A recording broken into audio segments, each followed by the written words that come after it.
After spending 7 days in Cuba, I want to share my experience and some things I think you ought to know to make the most of your experience there. Now, if you're an American, there are a few things to know. If you're not American, you can skip this part. It is totally legal to visit Cuba as an American for one of these reasons.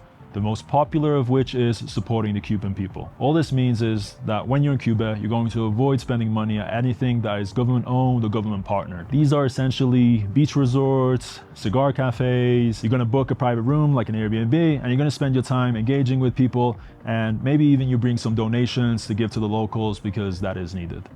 It's pretty simple to meet this requirement, and honestly, I think it's the right way to visit Cuba regardless. That said, there's no need to stress too much. Nobody's tracking you. Theoretically, you could get audited and asked what you did in Cuba and fined if you were just spending all your time at beach resorts. But again, it's not so hard to really meet this requirement, and people have been meeting it for over a decade. Now, getting to Cuba is easy. You book a flight through Southwest, American Airlines, or Delta, and then you get your visa online through Cuba Visa Services. And lastly, you fill out an immigration form through De Viajeros. At any point through this process, including when you're checking in, you may be asked why you're going to Cuba, to which the answer is supporting the Cuban people, except on the De Viajeros form where you just put tourism because that's in the Cuban immigration form, and they don't really care about the American sanctions. Now, arriving in Cuba experiences seem to vary, but for me and my partner arriving, it was very easy. Immigration was fast. Nobody looked at our baggage. But I have heard stories about scrutiny towards electronics and camera equipment and things like that. You're actually not even supposed to bring in drones, but I happen to maybe have done that. I wasn't flying it, but technically, you're supposed to declare it and they keep it for you at the airport. Now for SIM cards, internet in Cuba is complicated, so it's something you need to be aware of. The easiest way to get a SIM is through this website. You buy it online and then you pick it up at the airport. Now, that sounds simple, but SIM card? No. My Southwest flight came in to Terminal 2. I was supposed to be able to pick up the SIM card there, and we actually did find the office, but they said that it's only available at Terminal 3. Luckily, I was able to negotiate with my friendly taxi driver to take me to Terminal 3, to pick up my SIM card, and then drive me to my Airbnb for a total of $25, which is the typical rate that you'll get from the airport to, say, Old Town Havana. Once you have that SIM card, you have a few gigabytes of data, but if you're somebody who uses internet a lot, you're gonna notice that everybody tell me you come to Cuba, internet is problem. The internet here is bad. First of all, it's slow, and then you might run out of it faster than you expected. The speed here is 2 megabytes. 2 megabytes, yeah, it's very slow. That said, I was surprised I was able to make WhatsApp video calls home, watch YouTube videos on occasion. You can easily recharge the SIM cards through the same website that you bought it from, but for Americans, I would recommend using a VPN because your bank might flag an online purchase coming from Cuba. Driving from the airport to our first Airbnb, my first impressions were rough. You're seeing old broken down cars, structures crumbling, people struggling. At the same time, there's a lot of beauty. There's a lot of beautiful architecture. There's a lot of beautiful nature. It's a real mix of places that have been restored and kept with care and places that are breaking down. The Airbnbs we were staying at, for example, were near Old Town Center and were gorgeous inside. And yet, as you stepped outside, you could see crumbling streets and a struggling neighborhood. We had incredible hosts that helped us exchange money, make reservations. One of our hosts even gave us a phone to use as a personal hotspot for internet and vouchers for a breakfast place that was amazing. So I would highly recommend them. I'll link them below. That said, if you want more budget stays, there are also hostels, and a lot of those have great reviews. A lot of the hosts in Havana have great reviews, which I totally understand, because these hosts really go out of their way to help guests navigate the city and enjoy their time there. Now let's talk money. No matter what, you should bring cash, dollars preferably. If you're not American, your credit cards will also work in some places, but it's still mostly a cash economy. I'd read a lot online about bringing smaller bills instead of like a $100 bill. I don't think it matters that much, but I think it is advised to bring a mix of 5, 10s, 20s, and 50s. You don't really need to bring ones. And I think hundreds are probably fine as well.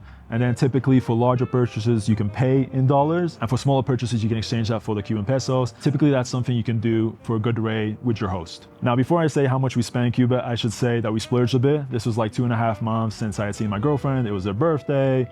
So I went all out a little bit, okay? We spent $1,000 on top of the Airbnb bookings.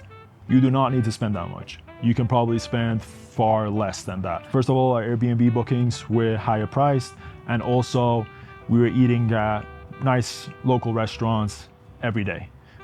You can eat at more budget places There's ways to do it for less. That said, things are kind of expensive when it comes to food because it's limited. Like if you want to eat at a nice restaurant, expect it to be $10 to $15 per person per meal. Again, that's not expensive if you compare it to the US, but it's expensive compared to Cuba. But it's also just the reality of like eating at a nice restaurant in Cuba. This is a good time to mention 3 of our favorite spots for food in Old Town Havana. El Cafe has excellent breakfast options. And then for lunch and dinner, we really liked L'Eau de Monique and Havana 61. All 3 of these also have really good vegan vegetarian options. Also, I've never spent or tipped as freely as I have in Havana because it just feels like you're supporting the economy there. Spend your money, it's okay. It's going to people who need that money. One thing that everyone is encouraged to do when coming to Cuba is to bring donations. We were lucky enough to connect with an Airbnb host that managed a dance school for kids. And for them, we brought some pencils, pens, colored pencils, notebooks. So these are some things you can bring. You can also bring like toothpaste, toothbrushes. So there's a lot of things that you can bring, and it's really helpful to the people there because getting things is difficult in Cuba. You can send me a DM on Instagram if you'd like to connect to the person we gave our donations to. Now, even though the neighborhoods can look rough and be a bit to take in, overall, after the first couple of days, we felt pretty safe, day or night. That said, we did our best to avoid dark, quiet areas because there is petty theft that happens on occasion, but even that is rare. Something to know about navigation, Google Maps does work, but I'd recommend downloading the offline maps. Also, our host recommended an app called Organic Maps, which is a totally offline map that you can download different areas, and that worked really well. As far as Google Maps, just because somewhere says that it's open or that it exists, doesn't mean that it does. No? Go. Oh, so like restaurants, cafes, Google Maps was incredibly unreliable, which I think just goes to the fact that their business is struggling. They'll be open one day and close the next. Havana, Cuba is struggling a lot. Cuba in general is struggling a lot. And you definitely can see that. We were located, as many foreigners are, close to the center of Old Town Havana. That is also the touristic center. In general, people were very kind, warm, and friendly to us. That said, for some, you will look like a walking bag of money. And so there will be people who will be too eager to talk to you or ask you to follow them. It's unfortunate, but to be cautious, most of the time, you should just say gracias and go your own way. Now, things to do.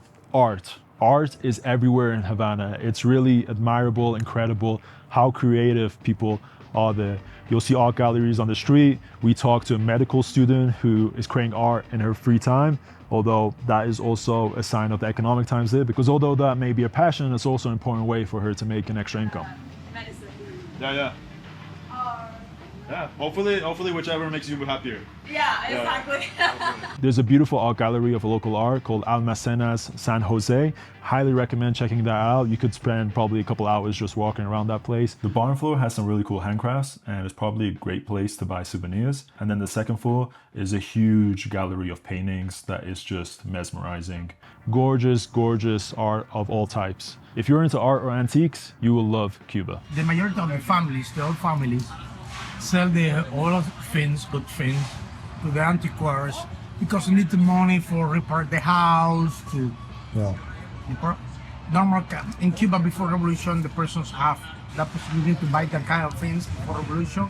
Have a lot of money, rich families always. There are also a lot of walking tours happening. That is something I think you should book ahead of time. We tried to book it while there, but the tour guide didn't get back to us and it wasn't something we were able to do. But there are plenty of tours happening and I think it's a good way to probably see the city. One thing our Airbnb host did make happen was a salsa lesson, and that was very fun. I highly recommend that. Great way to support the local art form and also a way to embrace the culture while you're there. There are also tons of really beautiful salsa bars, but unfortunately that wasn't something that we were able to do while there. Now for my girlfriend's birthday, our host did help me organize an epic night for us. First off, she somehow conjured a surprise birthday cake, which is something she admitted is not easy to do in Havana. Our host reserved the classic car for the night. Having the private car from I think like 7 p.m. to like midnight was around $60. That took us to one of the best restaurants in Havana, La Guarida. La Guarida is a pretty expensive restaurant. We didn't eat a ton there, but having some of the things we had came out to a total of around $100. I was also able to experience a Cuban cigar there. As Americans, you're not supposed to get cigars from the official cigar stores, but you can get these kind of like locally wrapped cigars. And what's the like price range? The price 25, 24. 20, 18, 50. Where do these come from? This one? Yeah. Here in the Guardia. It has the lady who. Oh, that's very good. I just asked the restaurant, hey, do you guys have cigars here? And they brought me one, which is something you can do at a lot of these kind of like better restaurants or places. They'll bring someone there who will like cut it and light it for you. And so went in Havana. One other thing we did that evening was go to the Tropicana show. It was fun, it was long, it was beautiful. My girlfriend really liked it. So that is something you can check out. And that one is $75 per person. And they'll also bring you a big bottle of rum. Now, we didn't really leave Havana during our trip, but there are some beautiful places like Viñales or Varadero that are highly recommended to visit. One place we did go though is the beach. There's a beach very close to Havana called Playa del Este, and there are actually buses at Central Park that will take you there. Con $10, y va. Oh, $10 you can go and come back. Solo una vez. Okay. For $10, they'll take you there and then give you a ticket for which you can get back there on a bus that returns. And I think the last bus returns around 5:30 p.m. It was really fun. We got a tent set up and some chairs and some coconuts, enjoyed the water. The water is beautiful. It is so clear and so warm. I wish we had the opportunity to spend more time at the beach or visit some of the more popular beaches like Varadero, but highly recommend at least one beach day while you're there. Even in Havana, there's so many interesting places to visit and see, and unfortunately our time was limited, and also we caught a cold on the last day, so we just didn't get to see as much as we would have wanted to. But all in all, Cuba is beautiful. It's tragic, it's heartbreaking, but it's also beautiful. You see people who are making so much out of so little, who are finding joy, creativity, community in the little resources that they have. And it also impassions me to say that we should, as Americans, ask our government to end the sanctions on Cuba, because ultimately these are hurting the Cuban people far more than the government. So I'll leave you with that. I appreciate you watching, and I hope this was helpful. If you have any other questions, leave them below. Take care. Much love. Peace.